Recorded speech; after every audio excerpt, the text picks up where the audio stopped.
Hello दोस्तों, welcome back to my channel taps in kitchen.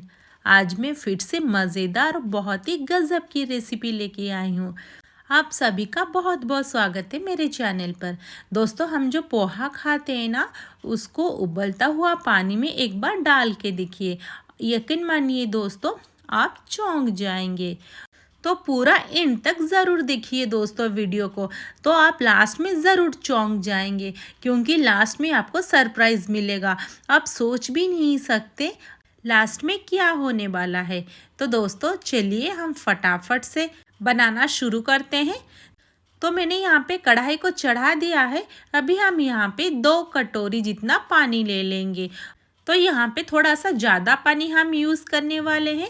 अभी हम इसको एक अच्छा सा उबाल आने के लिए यहाँ पे वेट करेंगे।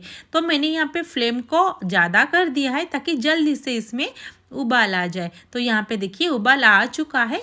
मैंने यहाँ पे डाला हुआ है 1 कटोरी पूरा भर के यहाँ पे पोहा। तो हम यहाँ पे उबलता हुआ पानी में सारे पोहा को यहाँ पे डाल देंगे और यहाँ पे देखिए आराम से पोहा इसमें मिक्स होते जा रहे हैं। तो अभी हम फ्लेम को ऑफ कर देंगे। अभी यहाँ पे गर्म पानी में ही पोहा को पूरा छोड़ देंगे ठंडा होने के लिए। ज़्यादा भी ठंडा नहीं करना है, बट यहाँ पे बहुत ही ज़्यादा गर्म है, तो यहाँ पे थोड़ा सा ठंडा होने के लिए छोड़ देंगे और एक स्पून से थोड़ा सा यहाँ पे पोहा को गर्म पानी में मिला लेंगे, ताकि यहाँ पे पोहा अच्छे से मिक्स हो जाए हमारे गर्म पानी में। यहाँ पे देखिए पोहा यहाँ पे धीरे धीरे फूलने लगा है। तो यहाँ पे जब तक हम छोड़ देंगे ना ठंडा होने के लिए, तो यहाँ पे देखिए ठंडा होते ही यहाँ पे पोहा पूरा डबल हो चुका है। हमने 1 कटोरी लिया हुआ था ना, यहाँ पे पोहा फूल के पूरा 2 कटोरी बन चुका है। अभी हम यहाँ पे सारे पोहे को छान लेंगे। तो यहाँ पे थोड़ा सा अभी भी गर्म है, तो हम यहाँ पे सारे पोहे को अच्छे से निचोड़ के ले लेंगे और यहाँ पे ये पानी को हम बिल्कुल भी अभी इस्तेमाल नहीं करने वाले हैं। इसीलिए मैंने यहाँ पे थोड़ा थोड़ा करके यहाँ पे पोहा को छान के ले लिया है। तो यहाँ पे देखिए दोस्तों, आराम से पोहा पानी से यहाँ पे अलग होते जा रहा है और आराम से निकल भी जा रहा है। तो आप चाहो तो कोई कपड़े में, नहीं तो कोई बड़े से छन्नी में भी आप इसको आराम से छान सकते हैं। तो यहाँ पे देखिए पोहा कितना हमारा खिला खिला बना हुआ है, बिल्कुल भी ये नहीं चिपका है। अभी हम एक ग्राइंडर पॉट ले लेंगे, उसमें हम सारे पोहे को यहाँ पे डाल देंगे। यहाँ पे हमारा पोहा बहुत ही ज़्यादा सॉफ्ट हो चुका है। तो देखिए दोस्तों कितना ज़्यादा हमारा पोहा यहाँ पे बन के रेडी हो गया है।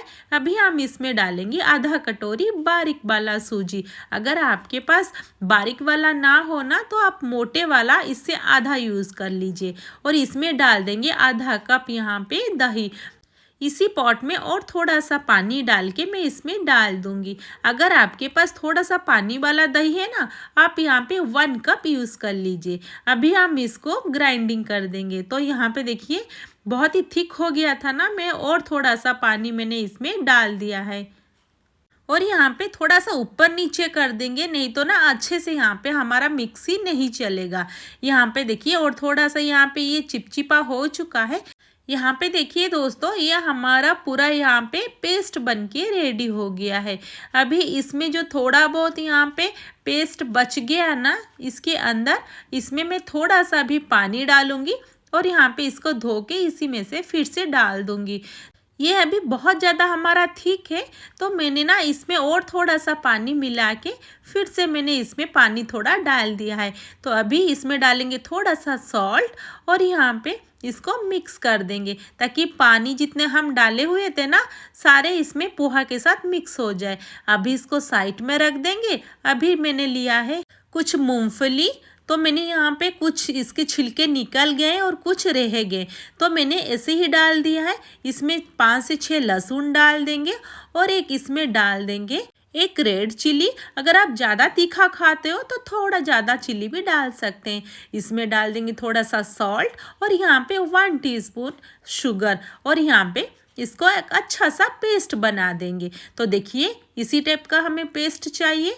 अभी हम एक पैन ले लेंगे, इसमें मैं डालूंगी 2 टीस्पून यहाँ पे ऑयल और इसमें थोड़ा सा ज़्यादा इसमें हम सरसों डाल देंगे और यहाँ पे अच्छी तरीके से जब ये चटक जाए, अभी हम यहाँ पे डाल देंगे एक ड्राई रेड चिली और यहाँ पे एक छोटा सा मैंने डाला हुआ है टमाटर बारीक काट के।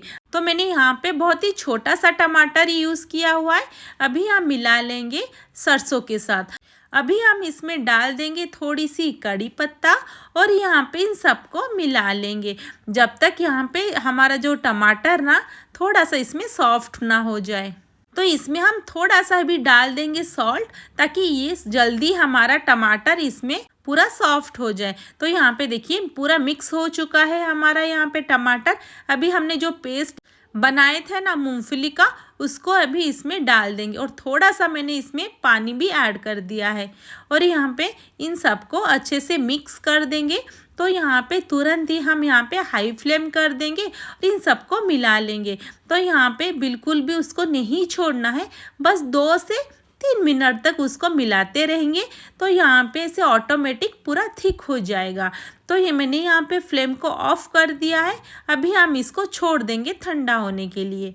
अभी हम देखेंगे हमने जो बैटर रखा हुआ था ना, तो यहाँ पे हमारा बैटर थोड़ा सा यहाँ पे थिक हो चुका है, हमें वैसे ही चाहिए। इसमें हम डाल देंगे 1 टीस्पून यहाँ पे मीठा सोडा और यहाँ पे अच्छे से मिक्स कर देंगे। तो मैंने ये दूसरे तरफ यहाँ तवा को गर्म होने के लिए छोड़ दिया है, बहुत ही अभी कम गर्म है। तो हम इसको लो टू मीडियम फ्लेम ही रखेंगे, ज़्यादा उसको हाई फ्लेम नहीं करने वाले हैं।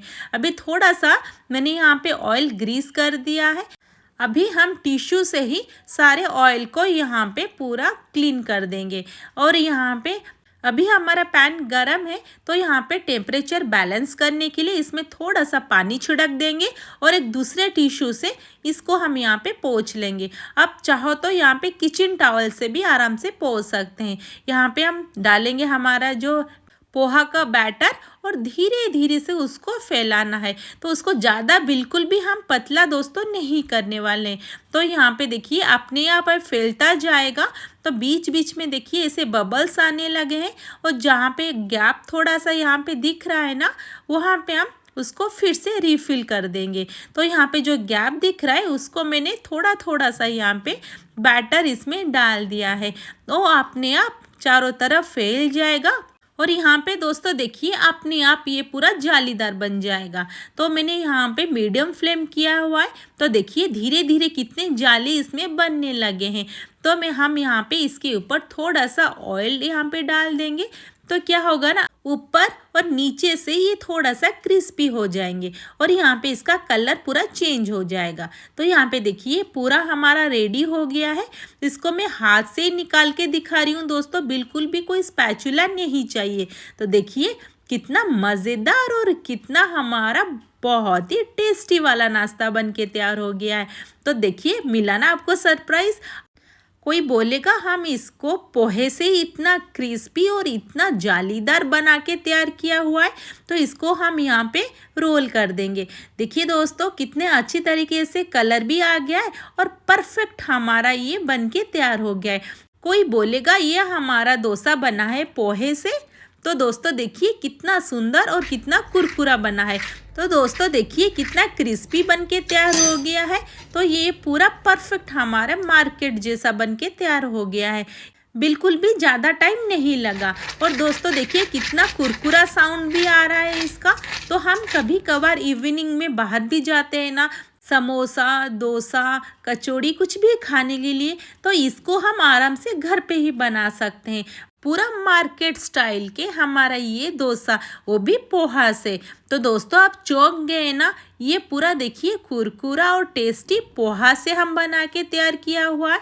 तो दोस्तों एक बार ज़रूर ट्राई करें और कैसा लगा मुझे कमेंट बॉक्स में उसका रिप्लाई ज़रूर दीजिए।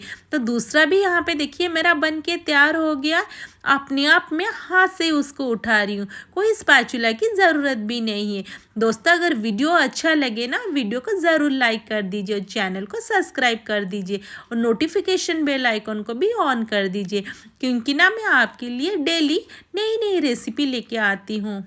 देखिए कितना सॉफ्ट और कितना हमारा जालीदार डोसा बन के तैयार हुआ है।